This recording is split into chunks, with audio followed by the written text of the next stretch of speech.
All right, I will say good morning. Baruch Hashem, a great zechus to continuing the journey of Masechah Sanhedrin. Begin by thanking all of our sponsors for this morning share. To thank all of our incredible Talmud Torah sponsor, our annual Talmud Torah sponsor for Tafshin Pei, the Tilson Family of Eretz Yisrael, for dedicating all of the shiurim and drashos this year. Wishing a mazel tov to the entire Daf Yomi Chevra, the Daf Yomi family, for finishing Mesechas Basra, beginning Mesechas Sanhedrin, Mizoch Emertzim, to take this journey with incredible dveikus, avo, zrizos, and Emeretz Hashem continue to expand our love for Torah and for the Ribono Shalom. Our Talmud Torah sponsors for the month of Kislev, Josh and Becca Friedman, commission of the Yahrzeit of Josh, his father Yisroel Yehuda, ben HaRav Chaim Rephael, Zichron Devracha, Semia, and for the safe return of our hostages and the success of our precious soldiers. Semia and Malka Esterson, in memory of their parents, Yitzchak Laib ben Aharon HaKohen, Sarah Rachel bas Baruch Avraham, Hinda bas Henech Efrayim, and in memory of their dear friend, brave soldier, beloved husband and father, and skilled physiotherapist, Naftali Gordon, Naftali Yonah Hy, and Beatrice, Miriam, and Daniel Yigal. And our Daf Yomi sponsor for today, Robert Imas, for the Yahrzeit of Rus Bas Sarah, and in honor of the Daf Yomi Shir, Maishi Abramson and Saeed Haken and Jeremy Lassen.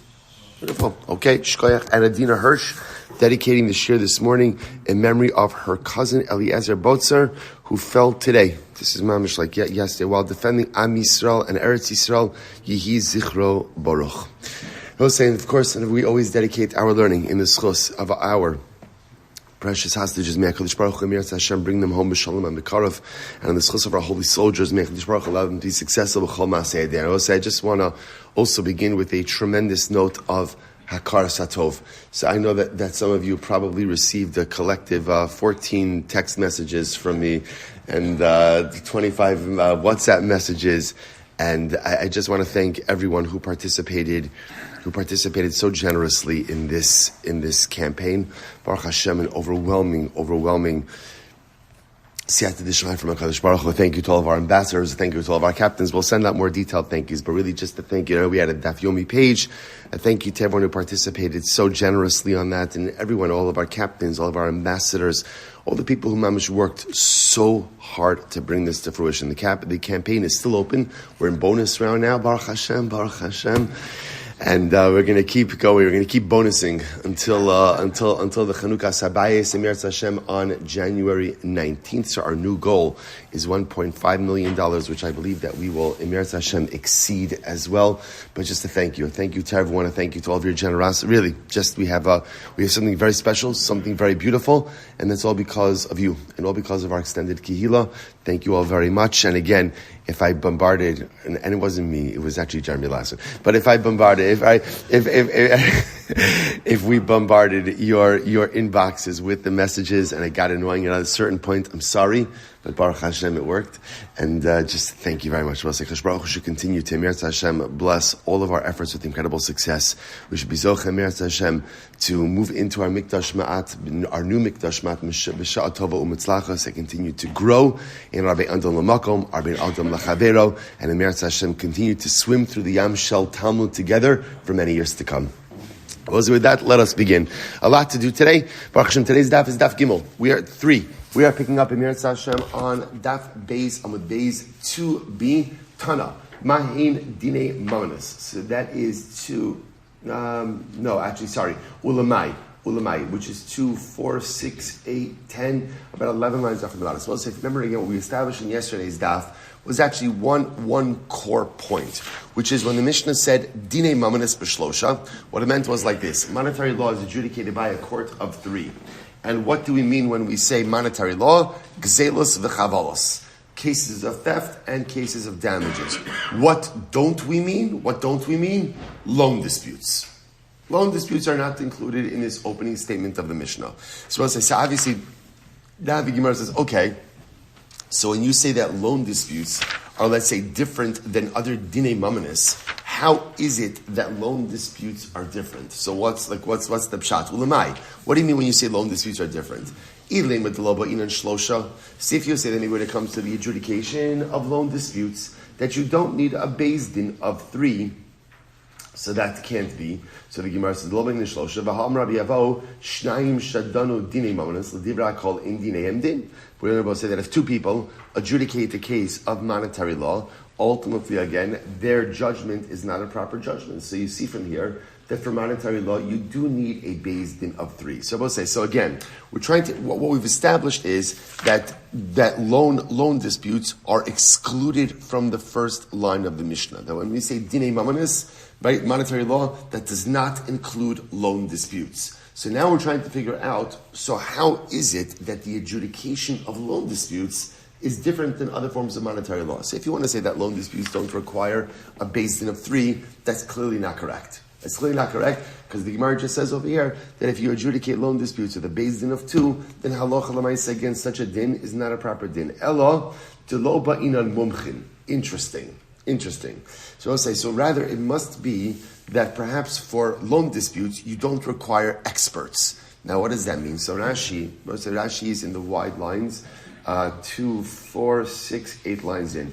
Mumchin, smuchin, v'nat l'rishus minasi ladun, kidamin l'kamam perkins. We're going to see this in Eretz Hashem actually on Sunday, the concept of smicha. The concept ultimately again of dayanim who have smicha, which means we'll call it ordination, but really it means permission. This is a certain level essentially of, what's the right word? We'll call it certification. A certain level of judicial certification.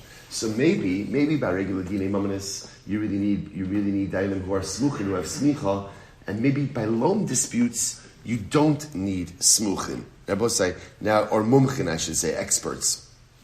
So you'll think to yourself, why would you ever not require certification or experts? Again, we're going to see all of this. So maybe that's what makes the adjudication of loan disputes different than all other forms of monetary law. Meaning, in all other forms of monetary law, if you want to adjudicate a case, you need mumchin, you need experts. But anyway, loan disputes, you don't need experts. The Gemara says, well, let's analyze this. My kasavar. What does this mean? I kasavar irav parshios kasav kan. So I'll say, so here's what's interesting. The concept of irav parshios, if you look at the Rashi says, I kasavar irav parshios kasav kan, di ikaman darabah goes l'eitzim shar parshios haksuvas peila mishpatim mi'urvavos hein, sheish mikra kasav parshazu she'in yachol ha'amod ba, ela mi parsha acheres. So we'll say, this is fascinating. The concept of Ira Parsha says as follows. Parshas Mishpatim has a tremendous amount of law, right? The tremendous amount of halachos regarding dinei mamanis. Ira Parshios means that when we look at Parshas Mishpatim, different things are written in different places, but they can be learned out from each other. So in other words, you may have one pasuk written in one context that it really can only be understood from a pasuk written in a different context. And therefore that allows us to take all the Parshas Mishpatim and look at it as one cohesive unit of law, allowing us to learn out different things from different places. So my kasavar, irav parshos kasav kan libadi nami mumchin. So we'll say, if you hold the irav parshos, then that should teach us that you do require mumchin even by the adjudication of loan disputes. Because then whatever applies by one type of dinei mamanis will also apply by a different type of dinei mamanis. The kasavar in irav parshos kasav kan. And I will say, if you don't hold the Irav Parshas, meaning that you can't halacha l'maisa go ahead and learn out different things from Parshas Mishpatim, then ultimately shlosha lamali, then why would I even need 3 judges? To which the Gemara says, the olam kasavra Irav Parshos kasav kan. In reality, we hold of Irav Parshos, which both means that we are able, or maybe even obligated, to learn out different concepts of monetary law from other buckets of monetary law. And if that's the case, the Gemara says, "Ubedinhu mumchin." And really, even by the adjudication of loan disputes, you should still require experts. The Gemara says, "V'haydelo ba'ina mumchin." So why don't we require experts by the adjudication of loan disputes? Mishun Rabbi Chanina. So I'll say, because Rabbi Chanina. What does Rabbi Chanina say? So the Rabbi says, this is fascinating. Rabbi Chanina. Dvar Torah, midorais, and I say, so again, just to hold our train of thought, right? It's actually a very simple progression. What's the progression? The Mishnah says, dinei mamanis b'shlosha, right? Monetary disputes are adjudicated with a beis din of 3. And now the way we understand 3, the Mishnah is, which types of monetary cases are adjudicated with a beis din of 3? Gezelos v'chavalos, damages. What is it coming to exclude? What is coming to exclude? Right? Loan disputes. The Gemara says, when you say exclude loan disputes from what? From what?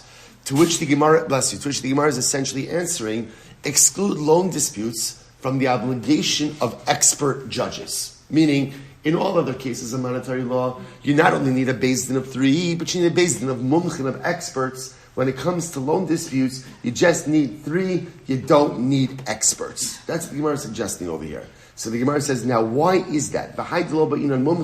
So why don't you need experts by the adjudication of loan disputes? Because Rabbi Chanina, what does Rabbi Chanina say? Rabbi Chanina, Devar Torah echad dinei mamanes ve'echad dinei nefashos b'drisha v'chakira. So what says is very interesting. Rabbi Chanina says like this. In reality, midaraisa, both capital cases and monetary cases should require drisha v'chakira. And we'll say, how would you translate drisha v'chakira? I guess on a basic level, we would translate it as cross-examination. Right? So let's work backwards. Reuven and Shimon come into Beis Din, testifying that they saw Levi kill Yehuda. Okay? So we'll say, what happens when witnesses come in and they testify about the capital case? What's going to happen? They're going to be examined, cross-examined, right? And they're going to be asked a series of questions. So Rabbi Chanina says, in reality, that same level of cross-examination and that same level of fact-checking should apply by loan disputes as well. Top of Gimel, I'll say 3a. Shena Emar, Mishpat Echad Yihyeh Lochem. Because the Torah says there should be one set of laws, right? One Mishpat. So I'll say, if that's the case, why is it that in general, monetary law doesn't have the same level of cross-examination? So we'll say, so just to appreciate what's happening over here is as follows. So for example, let's say when witnesses come in, right, Reuben and Shimon come in and they're testifying that Levi killed Yehuda. So Beis Din is going to ask them very specific types of questions. What time of the day did Levi kill Yehuda? We're going to see all of this in the Gemara. What was the position of the sun when Levi killed Yehuda? In other words, like a lot of really specific questions. So Rabbi Chanina says, in reality, we should ask that same level of specificity of witnesses who come from monetary matters, right? So Reuven and Shimon come in and they testify that Levi lent Yehuda $10,000. Because you ask him, witnesses, what time of the day was it when Levi lent the money? What was the position of the sun? Right? All these different questions. So Rabbi Chanina said, really, we should engage in that same level of what we'll call of specificity. So why don't we? So the Gemara says, so why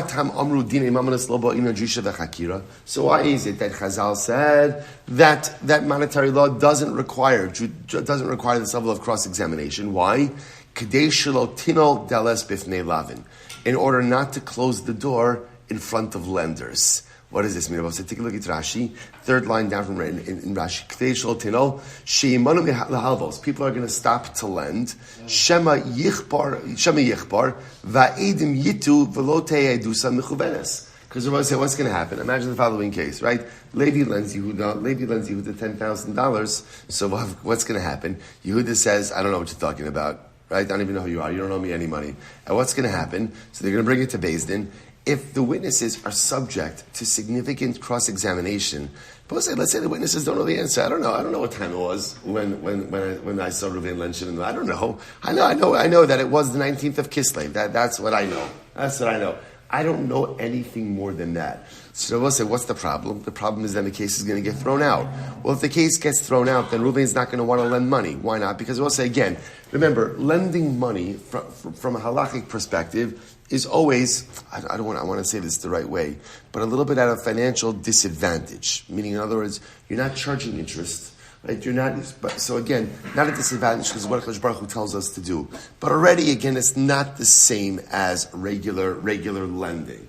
So now, if I know that by lending money, if my witnesses are cross-examined and they don't know every single specific detail of the transaction, my transaction gets thrown out of court, forget it.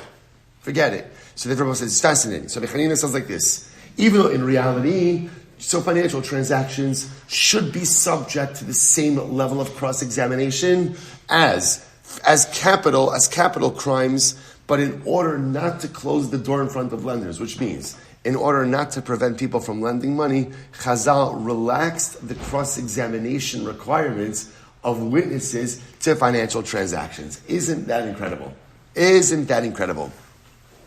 So therefore, again, I will say, right, good. And by the way, so now taking this a step further, this is also why what? We don't require mumchin by financial transactions as well. This is why by financial transactions, what kind of judges could you use? What kind of judges? Regular guys. I don't need experts. Ella, me'ata, ta'u lo yishamu. But if that's the case, so now I understand why halacha l'maisa, again, I don't need expert judges by loans, by loan disputes, and I also don't need cross-examination, right? In order not to close the door in front of potential lenders. If that's the case, ela me'ata, ta'u lo yishamu. Well, if that's the case, that halacha l'maisa, you don't need expert judges, then what? Then we'll say, as we're going to see in just a little bit, well, more than a little bit, a couple of weeks. So we're going to. So take a look at Rashi. If that's the case, if the judge has made a mistake, what does it mean the judge has made a mistake? He says, "Hediotos b'dinei mamonos lo yishamu dechevan de bershus rabbanon kanachsi havidu kimumchin v'chol hamumchin lebeizinim ta'a pater midashalim kilakavan." So we'll say, okay, there's a lot being thrown at us this morning. So we'll say, now listen to this. We're going to see a fascinating halacha that when a judge is considered to be a mumcha, if he makes a mistake in his ruling, he is exempt from personal liability. You know, you see this concept, right? That when people are acting in their capacity, right? I think this works this way. Also, like, in other words, if I go ahead and I see someone in a medical emergency, and I decide to go ahead and just perform a heart transplant on them, like I'm seeing, like, you know, I watched a lot of TV as a kid, so I know this kind of stuff, right? So l'maisa, again, I'm going to be liable for that. If a doctor does it, right, there may be some type. Acting in his proper role, there's a certain level of Good Samaritan, right? There's a proper level of coverage in that. So a dayan who is a mumcha, who makes a mistake, the halacha does not make him personally liable.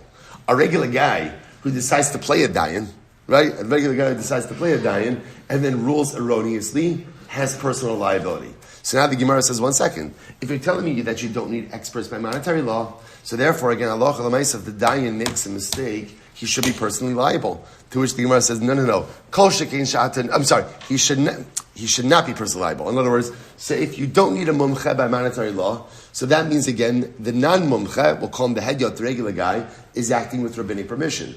If he's acting with rabbinic permission, then he should not be personally liable. To which the Gemara says, no. Kol shekein atano adelas b'fnei lavin. No. All the more so, that is going to create a problem for lenders. Because now, if a lender knows that even if the dayan rules erroneously, the dayan is not personally liable, so I'm not going to want to lend money. Why not? Because now I have no coverage in Beis Din either. Okay? Ihachi, tarti katani. So therefore I will say, just want to point out what's happening over here. So where we're holding in the Gemara right now is that when the Gemara excludes loan disputes from monetary law, what that means over here is that loan disputes do not require 3 experts. They don't require mumchin. No mumchin, you just need 3 regular guys to sit on a Beis Din to adjudicate loan disputes, and you're good to go. If that's the case, says the Gemara, Ihachi tarti katani. So the Mishnah is a little bit redundant. Why? Because what does the Mishnah say? Dinei mamanis b'shlosh hadyotos, gzelos v'chavalos b'shlosh mumchin. Right? What do we learn? So we'll say, so ultimately we learn that dinei mamanis is with 3 regular people. Shlosh Yotos, and Chazal and Gzilos v'Chavalos, and ultimately again damages is going to be with 3 experts. Va'od Shlosha Lamali. So you know say. So now I understand the only distinction over here is whether or not you need mumchin or hedyotos. But you're always going to need a Beis Din of 3. So if that's the case, why do you have to say 3 and 3? Just go ahead and say you need a Beis Din of 3. And here's the difference. The difference is that halacha l'maisa in general, right? Loan disputes only require hedyotos, and every other type of monetary dispute is going to require mumchin, ala amarava, tarti katani, mishum Rabbi Chanina.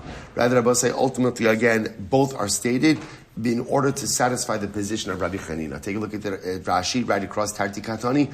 Matzah the Meimar Dinei Mamanes Tainu Adas Valvalos B'Shlosha Koldu Gzelos VeChavalos Begimel Momchin Umishum Dechalukim B'Dinein Lo Kalidhu B'Chad Klala. So ultimately, again, because these halachos are separate and distinct, therefore they're broken out in two different statements. So once again, where we're holding right now in the Gemara is that halacha l'maisa, everything is going to require three judges. The difference is that in loan disputes, you do not need mumchin. All you need are hedyotos. Incredible.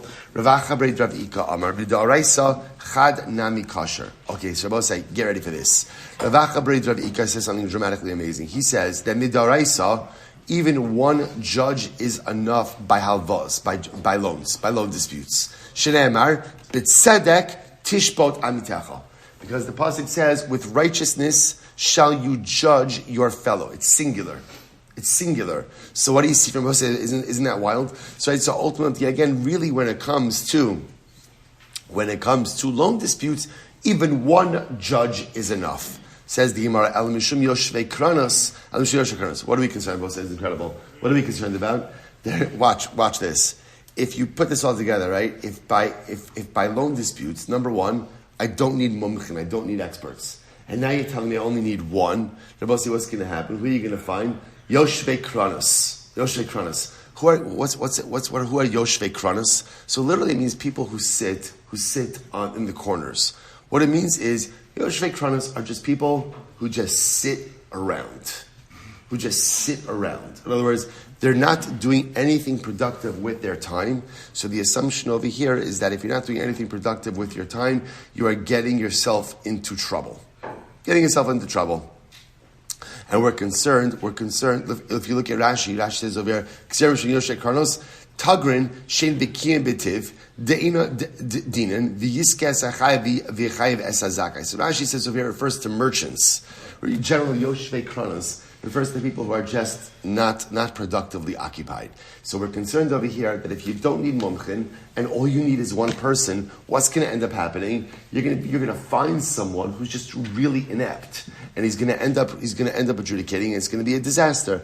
Atu betlas amilo havi yoshvei kranos. I don't understand. So just because you make a basin of three people, so lamaisa again, so you can't. What happens? So fine. So now you need a basin of three regular guys also. Why can't you be concerned that you're going to end up with a basin of three guys who are yoshvei kranos? Iafshar delestu chad degamir. So say these are good numbers, right? So lamaisa, out of three Jews, one has to know what they're talking about. Okay, by the way, it's pretty solid, right? But out of three regular people, at least one of those guys has to know what he's talking about. But if that's the case, also, so again, so what's fascinating over here is you see, I just want to show you what's happening. What you're like, thank you, because I don't know what's going on. Right, so what is happening over here? What we're developing over here is a construct that loan disputes have a much lower legal threshold. What do I mean by that? You need three judges. But what kind of judges do you need? Let's go through this. What kind of judges do you need? Regular guys, hedyotos, which means that maybe even some of those judges may not be fully qualified. Why are we diminishing the judicial threshold, the legal threshold so much? We want to go ahead and make the adjudication of loans as easy as possible because we assume that will facilitate the loan market. People will feel more comfortable lending money if they feel they have easier legal recourse. Right? That, as a lender, I'll feel more comfortable if I have easier legal recourse. Elamiata, if that's the case, the Gemara says, Elamiata, tolo yishalmu. So if that's the case, maybe if the judges are acting with full rabbinic blessing, that if they make a mistake, they shouldn't have to pay back what they made a mistake with. No. If there's no personal liability, all the more so you're going to get the corner dwellers to sit on Beis Din. Ma'ika bein Rava Ravacha Breid Ravika. So what is there between Rava's statement and Ravacha Breid Ravika? Shmuel is a fundamental distinction. What does Shmuel say? Damar Shmuel, Shnayim Shadanu Dinei Dinehen. So let's listen to this. Shmuel holds the following. Although you need a Beis Din of three, if two people acted as a Beis Din and adjudicated a case, their ruling is upheld. So the Gemara says, Ela Shnikru Beis Din Chatzif. But rather they are called a chutzpahdik Beis Din. Right? What's the good word for chutzpah? Brazen. A brazen Beis Din. The Rava, less lahu d'Shmuel, Ravach Reid Ravika is lahu d'Shmuel. Okay, so the machlokes over here is a statement to Shmuel. So Rava, ultimately again, Rava does not hold of Shmuel, and Ravach Reid Ravika does hold of Shmuel. Good. So both sides. So this this officially closes out our first sugya of Masechah Sanhedrin, and it was great. We'll say, so again, what do we end up with? So again, let's go through our facts. Number one, Dinei Mamonis, right? So ultimately, again, monetary law is adjudicated with a beis din of 3. But the problem just is, then the Mishnah says, Gzelos v'chavalos, damages and theft is also adjudicated with a beis din of 3. That's redundant. It's not redundant. What is the Mishnah teaching me? General, monetary law is adjudicated with a beis din of 3. What type of 3? Mumchin, experts. This comes to exclude loan disputes. What's the exclusion? Loan disputes again still require beis din of 3. Don't require mumchin. But yet again, even though it doesn't require mumchin, those judges are still personally responsible for whatever it is that they adjudicate. Why diminish the judicial threshold by loan disputes? In order to facilitate the flow of loans, to make easy access to adjudication of loan disputes. This will allow lenders to lend with greater confidence. Beautiful. Weiter. Nezek v'chatzi nezek. So we'll say, then the Mishnah went on. Right? The Mishnah said nezek, which is damages. Chatzi nezek, which is half damages. You're going to remember again, when are you paying chatzi nezek? When are you paying chatzi nezek? Short time, excellent. So again, my ox gores someone, first time offender, half damages. So the Mishnah said, nezek, chatzi nezek, kefel, arba v'chamisha, is all done with a beis din of 3. So it says the Gemara, nezek, hainu chavalos. I don't understand. But we'll say damages is the same thing as chavalos. In other words, both say, just the difference over here is nezek usually refers to damage done, my animal damages someone, versus chavalos, which often refers to, one person damaging another person. But but it's redundant. You're right. We didn't really need to say nezek, but because we wanted to say chatzi nezek, so therefore again we said nezek as well. Says the Gemara, chatzi nezek hainu chavalos. But again, even chatzi nezek, half damages should. In other words, we'll say the term chavalos just means damages. That should be an all-encompassing statement. Tana mamona v'katani knasa. Oh, we'll say, here we go. There's a big difference. We mentioned this in the Mishnah. Chavalos, damages, or nezek even damages, really is mamon, is monetary restitution. What's chatzi nezek? We'll say, what is chatzi nezek? Chatzi nezek is a knas. It's a penalty payment. So the Mishnah is talking about actual monetary payments and penalty payments. So the Gemara says, that's fine. Good. Hani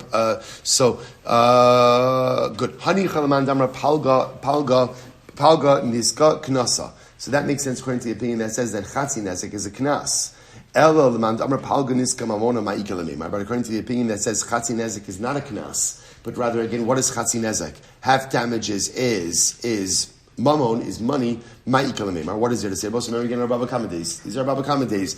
Is half damages considered to be a penalty payment, or is it a monetary payment? Ella edi dekabari lemisna tashlume kefel v'tashlume arba v'chamisha. The Gemara says you're right. Why do we need to write in chatzi nezek? Because since we're including again kefel, remember again, what's kefel? Kefel is the double payment. If the stolen object is found with the thief, Arba v'chamisha, the 4 and 5 time payment is when I steal a sheep or an ox and I slaughter it and sell it. So we'll say these are payments. The mamon amud beis, the mamon she'eno mishtalim barosh. So we'll say this expression of mamon she'eno mishtalim barosh means a monetary payment that exceeds, or that is different than principal. So since these are monetary payments that are different than principal, tananami chatzi nezek, the mamon she'eno mishtalim barosh. Oh, ultimately, again, we also include chatzi nezek, because chatzi nezek is also a payment that differs from principal. Vaidi de kabayla misna chatzi nezek, tani nami nezek. And since we said chatzi nezek, ultimately, again, we said nezek as well. So the Rabbi said, it turns out that really what the Mishnah wanted to talk about was kefel and arba v'chamisha, which are monetary payments that are not the same as principal. Once we're including those need a beis din of 3, we're also including chatzi nezek. And once we're including chatzi nezek, everyone knows, once you're saying chatzi nezek, you have to invite nezek to the party as well, right? So therefore, that's why we group everything together in the Mishnah. Beautiful. I will say, Gimel and base 3b, 4 lines down. Let's go. Shlosha minalan. So we'll say, so now again, we're into now the kishkas over here. How do I know that I need 3 dayanim? We'll say, so here it is. These are very exciting Gemaras. Very exciting Gemaras. We'll say, so again, because this gets to the kishkas of how we operate judicially. So now we've established in the Mishnah that at least for certain things you require a beis din of 3. How do I know? Because if you remember again, by the way, I just want to point out stylistically in the Mishnah, if you notice, the Mishnah went into the source of a beis din of 71, right? Machlok is 71. And the Mishnah went into the mechanics of a beis din of 23. But if you notice what was not mentioned, a beis din of 3. In other words, the Mishnah mentioned the beis din of 3, but the Mishnah did not get into where I know that from. So let's go. Says the Mishnah. Says the Gemara. Shlosha minalan. We'll say 3b, 4 lines down. Shlosha minalan. How do I know that a beis din is comprised of 3 people? The TORAH Rabbanon, because we learned v'nikra balabayis ela Elokim. The pasuk says the balabayis will come in front of Elokim. Now in this context, Elohim, I should say, means the judge. So we'll say harikan echad. That's one judge. Right? The pasuk says, right, the balabayis, the litigant, will come before the judge. 1. Ad ha-Elohim yavo dvar shnehem, right? Until the judge, right, their joint adjudication, their joint issues will come. That's number 2. Harikan shnayim. Asher yarshiyun Elohim, that the judge will, what's the opposite of exonerate? Find guilty. Harikan shlosh Rabbi Yoshia. So Rabbi say beautiful. So essentially, Rabbi Yoshia says like this: 3 different psukim, all refer to the judge, Elohim, all refer to the judge. So ultimately, what do you see from here? That a basic beis din is 3 people. This word is Rabbi Yoshia. Rabbi Yonah son Amar, Rishon Tchila Ne'emar, Vein Darshan Tchila. So Rabbi Yonah says, no, you can't do that. So Rabbi said, there is this concept, fascinating, of Ein Darshan Tchilos. Now, what does Ein Darshan Tchilos means? Whenever the Torah says something for the first time, you can't use that first mention as part of a drasha. Why not? Because the first time that it's mentioned, that's where what? That's the source of where we're learning it out from. So because that's the source of where we're learning it out from, therefore it can't be used as drasha. So therefore, for example, the first time the Torah mentions Elohim, a judge, so we're being introduced to the concept of a judicial system. So therefore you can't utilize that as part of a more complex drasha. So Rabbi Yonasan says you don't dash at tchilos. Ella. So we'll say, so what do you do? So how does he find out 3? Ella ada Elohim yavo dvar shnehem harikan echad. Rather, I will say the pasuk says ada Elohim yavo dvar shnehem means one judge. Asher yarshin Elohim ze harikan shnayim. So we'll say, so according to Rabbi Yonasan, you have 2 mentions. So first time you mention judges, that's where it introduces the concept of the judicial system. So then you have 2 other mentions, which leaves you with what? 2 judges. So how do you know that you have a 3rd on the beis din? Harikan shnayim vein beis din shakel. You can't have a beis din of 2. So therefore, what? Mosifin alein od echad harikan shlosha. So we'll say, so ultimately, again, you can't have a beis din of 2. Therefore, you have to add on a 3rd. That's his source for a beis din of 3. Incredible. So the Gemara says, Neima b'darshan tchilos kamiflagi. So maybe they're arguing on whether or not you could darshan the first time something is mentioned in the Torah. The Mar savar darshan tchilos. One opinion says, the Master Darshan as well say, Rabbi Yoshia would say that halacha l'maaseh you could darshan even the first time something is mentioned in Torah. Umar Savra ein darshan tchilos, and the other opinion says no, i.e. Rabbi Yonasan, you can't darshan the first time something appears in the Torah. To which the Gemara says no, the kuli ama ein darshan tchilos. Everyone agrees you don't darshan. I just have to tell you something amazing on that phrase. What's the machlokes? Darshan tchilos, ein darshan tchilos. What's the musrahas, right? Do we darshan the first time something's mentioned? I will say, what does that mean? I will say, it's an interesting something to think about in life. If a person accomplishes something, does something great, but doesn't sustain it, right? I'm a one-time wonder, right? I go and I accomplish something one time, but then afterwards, I just don't keep it up. Is that one-time episodic accomplishment meaningful or not? Perhaps that's the machlokes over here. Darshan tchilos or ein darshan tchilos? Do we darshan the first time you accomplish something and maybe even you didn't perpetuate it afterwards or not? What is the meaning? And what is the impact of accomplishing something once and then lapsing back into old behaviors. Rabbi say maybe this is the fundamental machlokes. Yesh darshan tchilos, I'm saying you accomplished something once, even if you did not keep it up, even if you did not sustain it, that's incredible. That one time is always something beautiful, something fantastic that you will have forever. The other opinion says, shkoyach. Anyone could accomplish something great once. That's not the metric of spiritual success.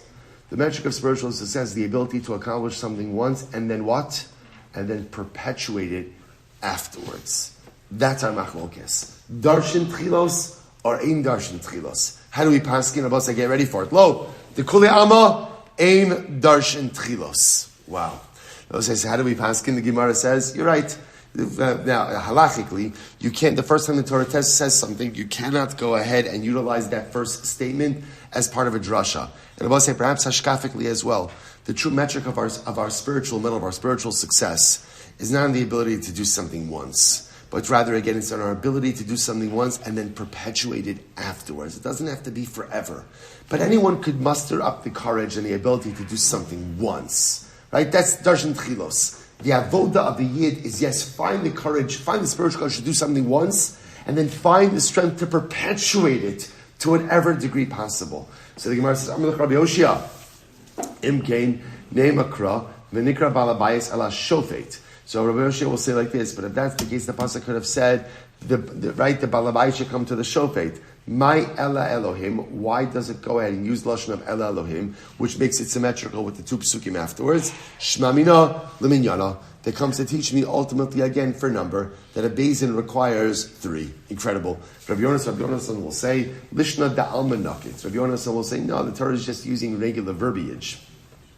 Kida'amri inshi, man de'istedina likrav legabe daina. Pasuk just coming to say a person has a legal issue, bring it before a judge. Incredible. Rabbi Yoshia, lesle beis din nota. But one second, I will say, here's the problem. Rabbi Yoshia, does Rabbi Yoshia not hold that you, by definition, need an uneven beis din? Right? In other words, you can't have a beis din of 2.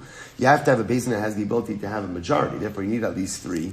So Rabbi Elazar ben Rabbi Yossi Aglili Omer. So Rabbi Eliezer, the son of Rabbi Yossi Aglili says as follows: Ma tamud lomer lintos acharei rabin lahatos. What does it mean when the Torah says you have to be able? Lintos literally means to tilt. Thank you. To tilt, right? You have to go after the majority to tilt. In other words, you have to have a majority to tilt the din. HaTorah amra aseh lecha beis din noteh. The Torah tells us you have to make a beis din that is tilt capable. What does it mean to have a beis din that's tilt capable? An odd number. Savla Rabbi Yehuda, he holds the Rabbi Yehuda Damar Shivin. We'll say he holds the Rabbi Yehuda. This is Rabbi Yehuda in the Mishnah. What does Rabbi Yehuda in the Mishnah say? Rabbi Yehuda in the Mishnah said that Sanhedrin HaGadol was made up of how many people? 70 people. An even number. This nan. Sanhedrin Gedolah Haisa Shel Shivim Ve'echad. The Sanhedrin HaGadol, the great court, was made up of 71 judges. Rabbi Yehuda Omer Shivin. Rabbi Yehuda says, no, it wasn't 71. Rather, what was it? It was 70.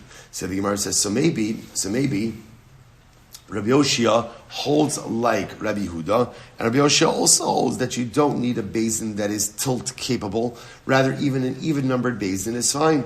To which the Gemara says, one second. Emer d'shamas Rabbi Yehuda v'Sanhedrin Gedolah d'chsivi kroi. Now you will say, what was Rabbi? Remember from the Mishnah yesterday? What was Rabbi Yehuda's logic? Why did Rabbi Yehuda say that the Sanhedrin HaGadol, the High Court, has 70? Why? Because Rabbi Yehuda will say there's a pasuk. What's the pasuk? Asvali shivim ish. Gather for me 70 people. Rabbi Yehuda holds that's Chashbar Baruch Hu telling Moshe Rabbeinu, gather for me 70 people, and in Rabbi Yehuda's model, Moshe wasn't included. Okay, so that's a pasuk. But in general, logic dictates that you need a tilt-capable beis din. To which the Gemara says, "Emer d'sham zeh Rabbi Yehuda v'Sanhedrin Gedolah d'chsivi kroi b'shar beidina misham mislei." But Rabbi Yoshia hold that halacha l'maisa again, with a regular beis din, that you don't need it to be tilt capable. Of course, you need it to have a majority. Maybe not. Maybe Rabbi Yoshia holds that halacha l'maisa, essentially the Sanhedrin HaGadol creates a model. Just like the Sanhedrin HaGadol could be an even number beis din, so to any beis din could be an even number beis din. V'atanaba we learned smichas zekenim va'arifas egla b'shlosha. David Rabbi Shimon. Yeah, we'll say we learned that smichas kena. Remember, we had this in the Mishnah. What was the Mishnah? Smichas kena means when the elders of the Beis Din place their hands on the par ha'elam davar shel tzibur, right? When they issue an erroneous ruling, they offer a particular type of carbon. So, right, and arifas egla rufa, ultimately again is done with a Beis Din of 3. Dear Rabbi Shimon, these were Rabbi Shimon. Rabbi Yehuda says bechamisha. Rabbi Yehuda says 5. Va'amina and 9 times Rabbi Yehuda, and we said, what's the logic of Rabbi Yehuda that he requires 5 judges? The samchu shnayim, because the pasuk says, it's actually the pasuk samchu, they will place their hands. That's plural, right? The minimum plurality is 2. Ziknei, minimum plurality of ziknei is 2. So that's 2 and 2, that's 4. Vein Beis Din shakel. You can't have an even number Beis Din. So therefore, what? Mosifan alein od echad harekan hey. We add on one more, that gives me a Beis Din of 5. So what do you see from here? So what do you see from here? Even Rabbi Yehuda, who holds the Sanhedrin HaGadol, is 70 people. That's only a din in Sanhedrin HaGadol because it's a pasuk. But by regular Beis Din, what is he going to require? An odd-numbered Beis Din. Rabbi Yoshia adif from Rabbi Yehuda. Shabbos say it must be Rabbi Yoshia holds something different than Rabbi Yehuda. What does he hold? Rabbi Yehuda b'Sanhedrin Gidol Yehuda leslei habishar beidina islei. Rabbi Yehuda ultimately holds that what? He holds that the Sanhedrin HaGadol is an even numbered Beis Din, but by other batei din you need an odd number, because by Sanhedrin HaGadol that's a pasuk. But by other batei din you're going to require an odd number. Rabbi Yoshia b'shar beidina nami leslei. Rabbi Yoshia holds even by other batei din you could have an even number Beis Din. Incredible. Ela v'hai lintos my avele. So what does Rabbi Yoshia do with the pasuk that says lintos? That the Beis Din has to tilt. Mokim la bedine nefashos. That refers to capital cases. Capital cases require an odd-numbered Beis Din. Aval bedine mamanis low, but dine mamanis ultimately again does not require an odd-numbered Beis Din. Ela hadisnan, but that which we learned. Shnaim omrim zakai ve'echad omer chayiv zakai. But we learned about say that if 2 people say that the litigant is guilty, one says chayiv, he's guilty. I'm sorry. 2 said he's innocent. 1 said he's guilty, so he's innocent. Shnaim omrim chayiv ve'echad omer zakai chayiv. 2 say he's guilty, 1 say he's innocent. Chayiv. Name what Rabbi Yoshia. That must not be like Rabbi Yoshia.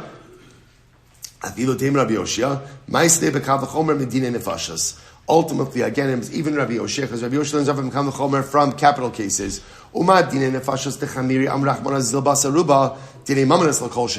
If you're going to have to follow majority, ultimately, again, by Dine Nefashos, which I will say ultimately again is much more chamer, then halacha l'maisa certainly you're going to have to follow a